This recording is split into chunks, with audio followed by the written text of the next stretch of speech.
Hello and welcome to the channel. In this video, I'm going to be talking about Mason Mount, Harry Kane, and Andre Onana. So let's get into. So, according to the BBC's Simon Stone, Manchester United remain convinced that a deal is on the table to take Manchester United take Mason Mount to Old Trafford, but Chelsea have refused all of United's first three bids. So, and United have seen this as a United tax. This is the club, not just us fans. I always thought that the United tax term was a fan term, but according to Simon Stone of BBC Sport, Manchester United see it this way too. So United's latest offer was for £55 million, which Chelsea rejected on Friday evening. Now, Chelsea are understood to want 57 million up front for the England international, with an extra 8 million in additional add-ons. So that's additional payments based on certain clauses that Mason Mount might meet in his performances if he became a Manchester United player. So that might be something like, winning the Champions League or finishing a certain percent, getting to the semis or whatever. It can be anything, really, anything. But United feel that is too much and out of line with Chelsea's own 50 million transfer of Raheem Sterling from Manchester City last summer. Because obviously both players, Raheem Sterling and Mason Mount, were on. Well, sorry, last year Raheem Sterling had 1 year left on his contract. City saw him as surplus to requirements, and Chelsea snapped him up for 50 million. Now, Mason Mount is not surplus to requirements at Chelsea. He just doesn't want to be there. He'd rather leave. He's refused to sign a contract, and he just wishes to leave that club, and he wants to come to United. And the knowledge that personal terms would not be a problem, United feel that really the ball's in their court, that they have the power. The player wants to leave, he wants to come to United. Personal terms are basically agreed. So really, it's just the fact that Chelsea are holding out for more and adding an additional amount purely because they feel that United will ultimately pay it, which United sources are adamant that that's not the case and that they won't pay it. Which is, I think, is a bit of a departure from previous. I mean, it's United's fault that other teams do this to us in the transfer window because United were always willing to pay that. Well, maybe that's just a legacy thing left over from Ed Woodward's time at the club, because there were various memes around when Ed Woodward saw United having a bottomless pit of cash where he'd pay stupid amounts for players and pay players silly wages. And United have suffered from that ever since. And it seems to be that is now affecting this potential for Mason Mount to come to our club. So it's a case of we've got to wait and see who blinks first. Basically, that's what's going on. There's a game of brinkmanship going on, and we've just got to wait to see what happens. But and I've got to admit, I don't have confidence in Manchester United, the team at Manchester United, and the negotiation team that is, and how they will get this done. Because you've got to admit, what's happening now is we're being linked to Moses Caicedo again. And Caicedo was, as far as I knew, was always going to Arsenal. There were no talks about Caicedo coming to United prior to the Mount story or the Mount transfer kind of breaking down a little. So I don't know whether this Moises Caicedo story is just press rubbish, because ultimately Moises Caicedo is going to cost United a lot more than you'd think that Mason Mount would.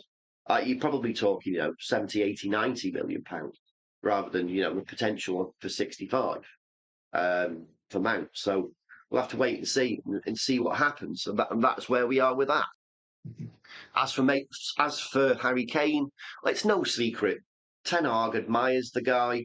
He wants him at Man United, but the stumbling block has always been the Tottenham chairman. And he was he's known to be one of the most awkward, hardballing people to deal with in football. And all the chatter before the transfer window opened was that United didn't want to get dragged into any sort of protracted um, transfer, chats with him because he's an awkward git, and it could have gone all the way, could go all the way through to the end of the transfer window. But what I saying is this: United aren't great at dealing with transfers anyway. So the fact that Harry Kane may end up being a protracted, drawn-out saga, well, we're getting a Mason Mount saga now. I mean, we're nearly 2 weeks, not far from 2 weeks into the transfer window, and it's mostly all been about Mason Mount. And the guy wants to come to the club, and ultimately we're balking over 12 million where Mason Mount's concerned. So the difference, sorry, it's 13 million, isn't it? So the difference is, sorry, I was thinking, United have offered 55, it's 10 million difference. So, but 7 of that, or 8 of that, is dragged out over the next few years. So where Harry Kane's concerned, I don't think the main issue would have been just the negotiations, because ultimately then you've got to figure out the price. Getting Tottenham to sit round the table and say, okay, we're willing to sell him to you, that's a start. But then after that, you've got the negotiations over the price, which, I mean, how much were United willing to pay? We don't know. But he's worth roughly around £90 million. So were United ever willing to pay that? I mean, and United did miss out on a chance of potentially signing him back in 2015 when Pochettino was the manager over at Tottenham, because they were interested in Martial, believe it or not. Martial was, well, Pochettino at the time was interested in bringing him, taking him from United and to Tottenham. So maybe there was a deal to be done. I mean, there's been a little bit of talk about some swap deals and the potential, I don't know, for a Harry Maguire as part of a bit of cash, and Harry Maguire. So, but I don't think Tottenham are going to do that. No way are they going to do that. They'll want cash. It's going to take us ages to get them to say yes, we'll sell, and then it's going to take us to the end of the transfer window to agree a price, because United will just. We've gone from one thing to another. We've gone from never playing hardball to now playing hardball over what may seem like tidbits of money, little bits of money in a transfer related sense. So, do I see Harry Kane being a Manchester United player come the opening of the new season? Honestly, I don't. I really don't. At one point, I thought there was a reasonable chance, but that was really only if the sale of the club had gone through and Ten Hag was certain of his finances. But ultimately, none of that's happened. And there's something else I'm going to talk to you about in a little while, and that's about the Ten Hag having to sell before he can really dig deep into the transfer market.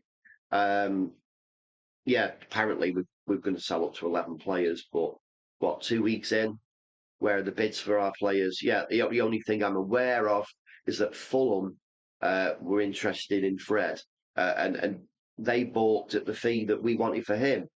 So they don't want to pay what we want, which many fans, not just me, thought was a bit of a cut down price anyway. So I can't see Fred leaving. Not that I want him to. He's okay as a bench player. But back to Harry Kane. I just, you know, I can't see without money, and we can't put like a. If United have got the cash, they can go to Tottenham and go Daniel Levy and go, here Daniel, it is 90 million. We want Harry Kane. Take it or leave it. Walk away. Have a look at some other players, some other strikers. Put some bids on the table for them too, and see which ones bite, which clubs bite first. But we're not doing that. It looks like similar to the Kim Min Jae thing. We just went and talked. Would you be interested in coming back to Manchester United? We'd like to talk to you about it, but we're not going to mention any money yet. So they leave it too long.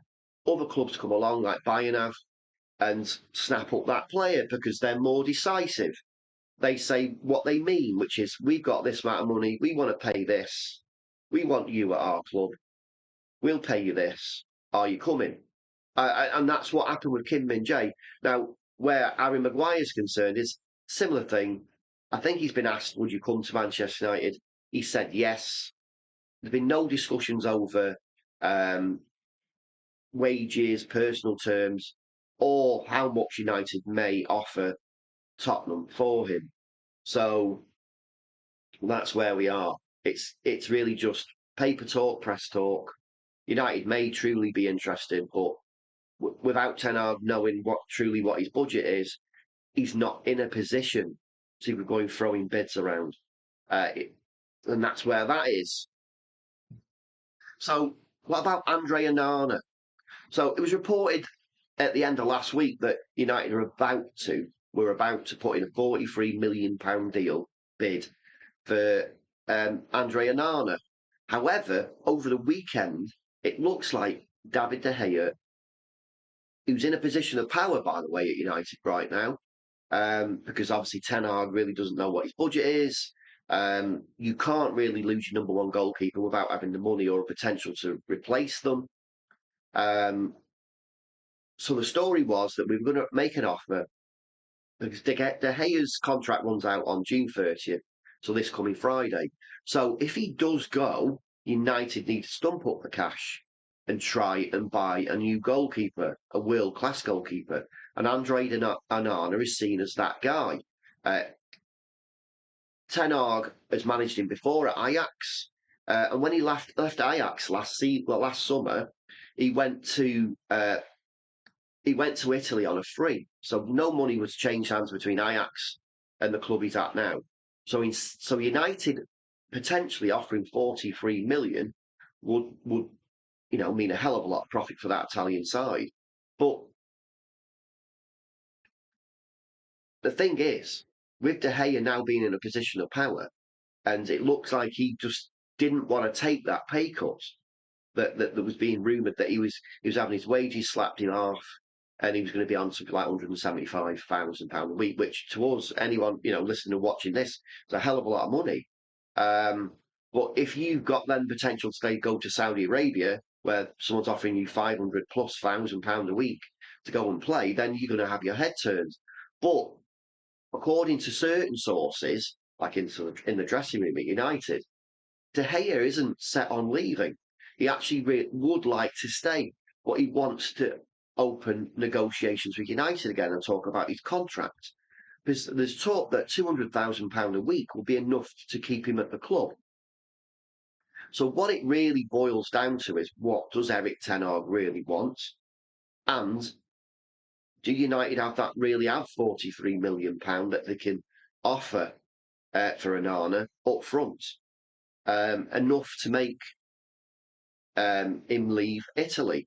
Now, that's all it boils down to. And we'll have to wait and see. But personally, I think it's going to happen. I think De Gea will stay. We won't buy another goalkeeper.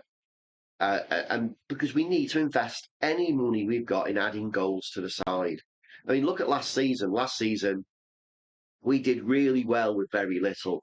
We were like working on scraps last season. And imagine if,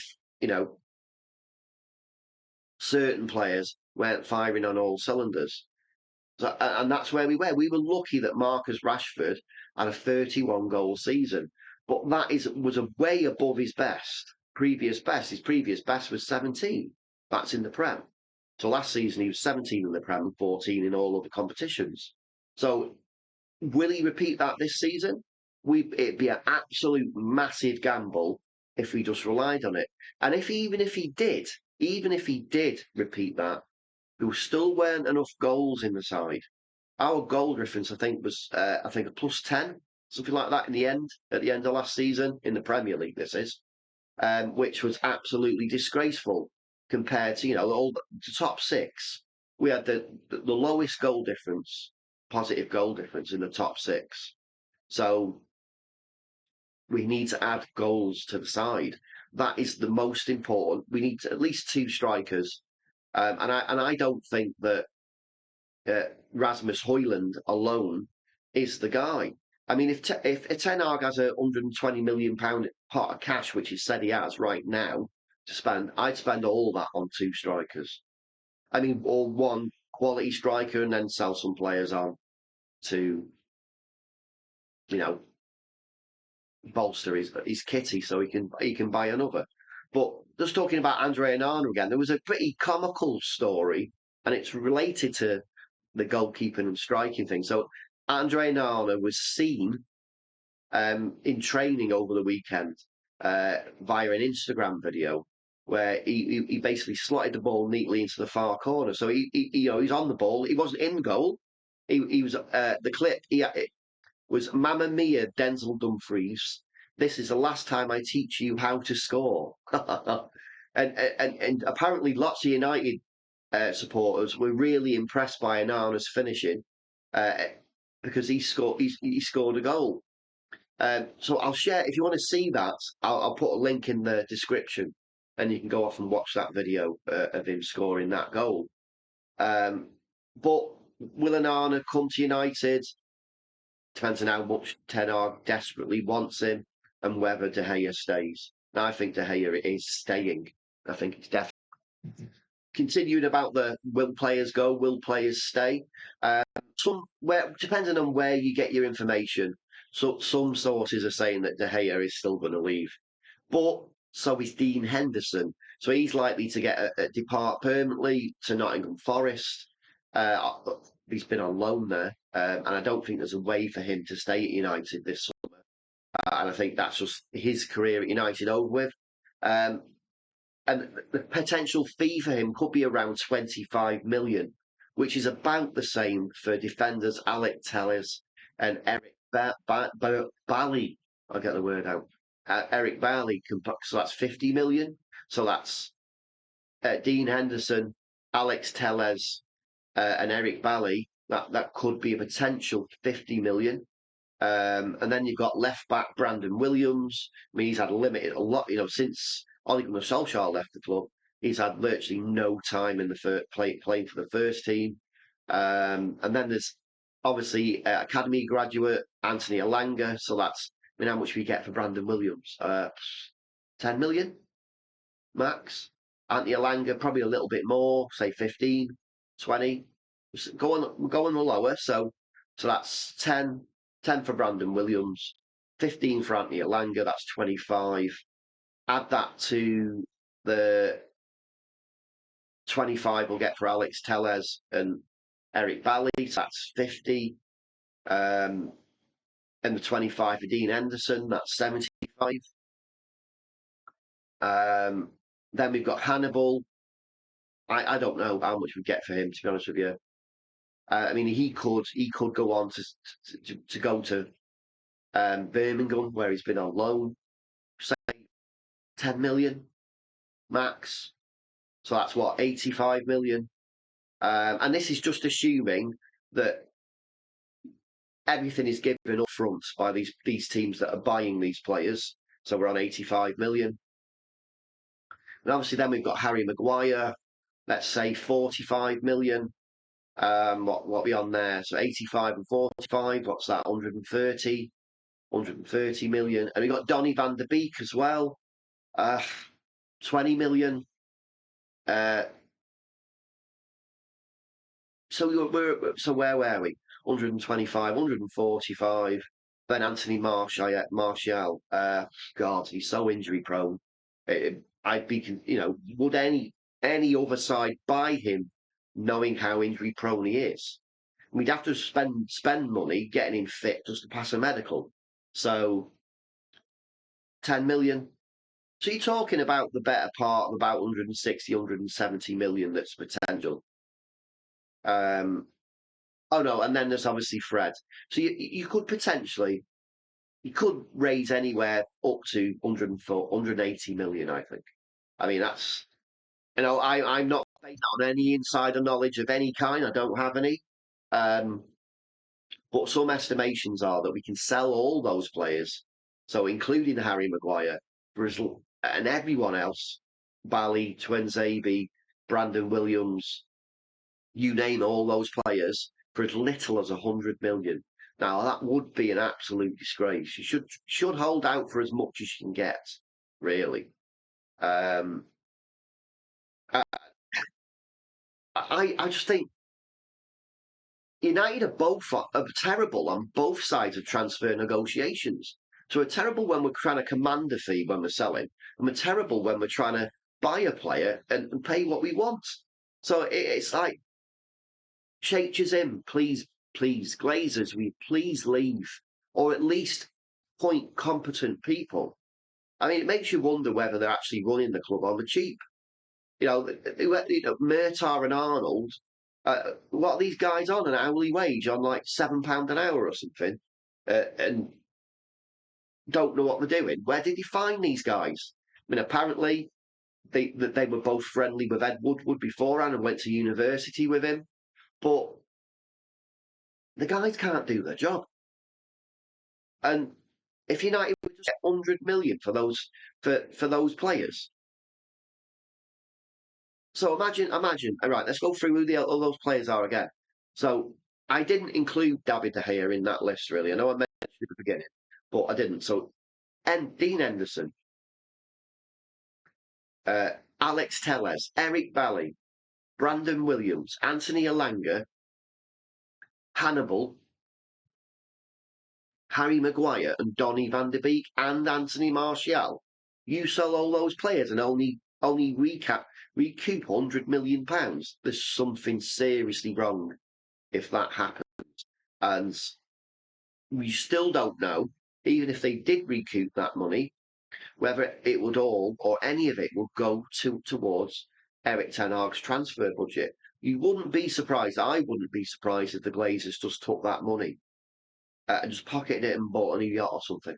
They're the kind of owners they are.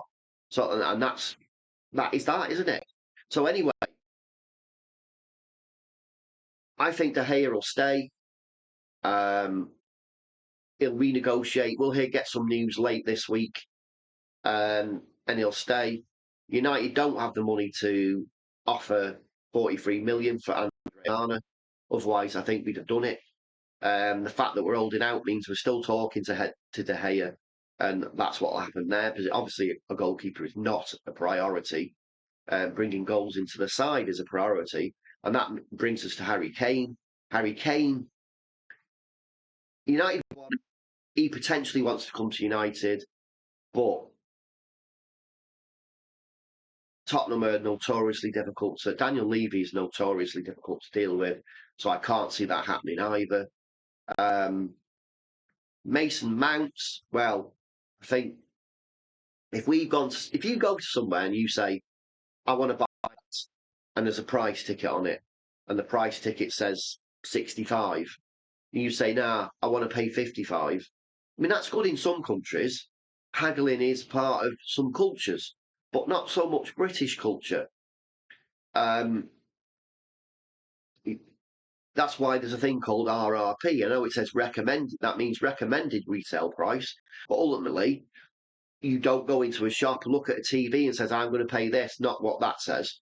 You don't come up with TV. And I think that's what's going to happen with Mason Mount. United have to end up paying that 65, 50, or restructure it somehow, agree to pay the 65, but maybe pay 55 up front and the 10 as add-ons.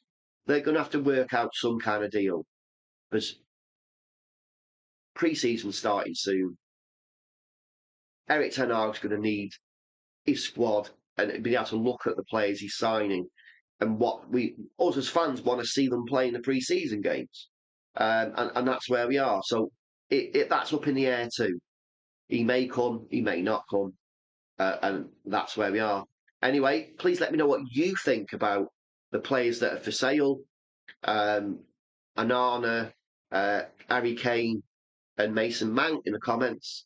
Please smash a like on the video, and if you don't subscribe, please subscribe. Thank you. Thanks for watching.